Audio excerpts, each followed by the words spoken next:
Good morning friends, मैं हूं advocate S प्रशांत unique law classes से। आज आपके सामने बहुत ही प्यारा टॉपिक लेके आया हूं मेरे विद्या के छात्रों के लिए। आईपीसी भारतीय दंड संहिता क्या है।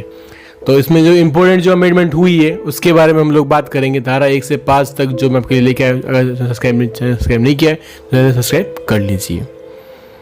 अब हम लोग बात करेंगे आईपीसी के बारे में।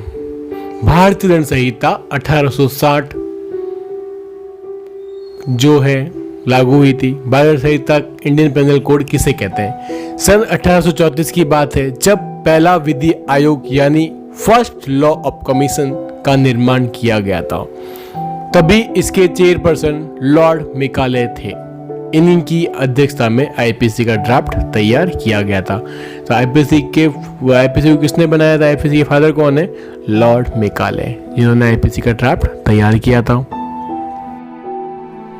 6 अक्टूबर 1860 में ये कानून संसद में पास हुआ और 1862 में यानी आजादी के पूर्व से ही ये कानून संपूर्ण भारत देश पर लागू कर दी गई है और तब से आज तक ये कानून हमारे बीच में है। यही आपकी जानकारी के लिए बता दें कि विश्व का सबसे बड़ा डांडिक संग्रह यानी आईपीसी से बड़ा देश में और कोई भी डांडिक कानून नहीं है। पूरे देश विदेश के अंदर, पूरे विश्व के अंदर सबसे बड़ा जो दंड का जो संग्रह है वह डांडिक कानून आईपीसी है और जिसे क्रिमिनल कोड भी, मुख्य रूप से क्रिमिनल कोड भी कहते हैं।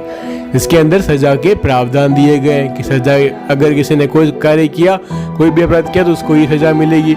उस सजा को प्रोसेस में लाने के लिए सीआरपीसी बनाएगी कि उस इंसान को इस प्रकार से सजा होगी। भारतीय दंड संहिता Indian penal code IPC Bharat के अंदर किसी भी नागरिक द्वारा किए गए कुछ अपराधों की परिभाषा व दंड के प्रावधान करती है। क्या करती है? हर एक नागरिक के जो अपराध किए उसकी परिभाषा बताती है, ये दंड की ये परिभाषा है और दंड की प्रावधान करती है, सजा मिलेगी, ये पेनल्टी होगी। किंतु ये संहिता भारत की सेना पर लागू नहीं होती है। अनुच्छेद 370 हटने के बाद जम्मू कश्मीर में भी अब भारतीय संहिता आईपीसी लागू है। Is the most important amendment. जो परिवर्तन हुआ है वह ये हुआ है, धारा अनुच्छेद 370 हटने के बाद में पूरे भारत के अंदर, जम्मू कश्मीर के अंदर भी भारतीय संहिता लागू होगी, सिवाय भारत की सेना को छोड़कर। भारत की सेना पर यह लागू नहीं होती है। भारतीय दंड संहिता ब्रिटिश काल में सन 1862 में लागू हुई थी। इसके बाद इसमें समय समय पर संशोधन होते रहे। विशेषकर भारत के स्वतंत्र होने के बाद पाकिस्तान और बांग्लादेश ने भी भारतीय दंड संहिता को लागू किया। भारत के स्वतंत्र होने के बाद के अंदर पाकिस्तान और बांग्लादेश ने भी आईपीसी को लागू किया है। लगभग इसी रूप में ये विधान तत्कालीन अन्य British उपनिवेशों Brahma, Sri Lanka, Malaysia, Singapore, Brunei आदि में भी लागू की गई थी। लेकिन इसमें अब तक बहुत से संशोधन किए जा चुके हैं। बहुत सारे अपराध के अंदर, प्रावधान के अंदर, परिभाषा के अंदर बहुत ज़्यादा परिवर्तन कर दिया है। सजा बढ़ा दी गई है, कम कर दी गई है, या कुछ के अंदर कुछ परिवर्तन और कर दिए गए कि अगर ऐसा कुछ होगा तो उसमें घटित होता है तो ये चीज़ की जाएगी। अगर कोई अपराध इस प्रकार से होगा तो उस पर ये विधि लागू होगी, ये सजा लागू होगी, इतना दंड मिलेगा।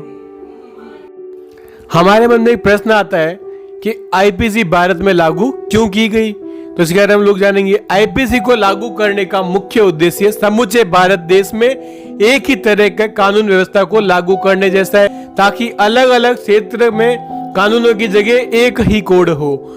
आईपीसी कानून का मुख्य काम अपराधों के बारे में बताना है और उनके प्रत्येक अपराधी के लिए सजा क्या होगी, जुर्माने की भी जानकारी देता है। तो आईपीसी क्या करती है? अगर कोई व्यक्ति भारत के अंदर किसी भी क्षेत्र में, अरुणाचल प्रदेश के अंदर भी कोई भी अपराध करता है तो उसके ऊपर भी आईपीसी लागू होगी। अगर कोई इंसान राजस्थान में करता है तो उसके ऊपर भी वही आईपीसी भारतीय दंड संहिता लागू होगी और उसके ऊपर वही चार्जेस, वही पेनल्टी, जुर्माना लगेगा जो अरुणाचल प्रदेश के अंदर लग रहा है। चैप्टर फर्स्ट, अध्याय फर्स्ट के अंदर उद्देशिका दी गई है। धारा 1 संहिता का नाम और उसके प्रवर्तन का विस्तार के आईपीसी कहाँ लागू होती है, तो आईपीसी पूरे भारत में लागू होती है। धारा 2 भारत के भीतर किए गए अपराधों का दंड, धारा 2 कहती है। धारा 3 क्या कहती है, भारत से परे किए गए किंतु उसके भीतर विधि के अनुसार विचारणीय अपराधों का दंड। धारा 4 कहती है राज्य क्षेत्रातीत अपराधों पर ममनीय सहायता का विस्तार। और धारा 5 कहती है कुछ विधियों पर इस अधिनियम द्वारा प्रभाव न डाला जाना। कुछ विधियों पर इस अधिनियम आईपीसी का प्रभाव नहीं पड़ता है। हम लोग एक एक करके एक एक धारा के बारे में विस्तार से समझेंगे। ये धारा क्या कहती है। धारा 2 के बारे में बात करेंगे, आईपीसी की भारत के भीतर किए गए अपराधों का दंड।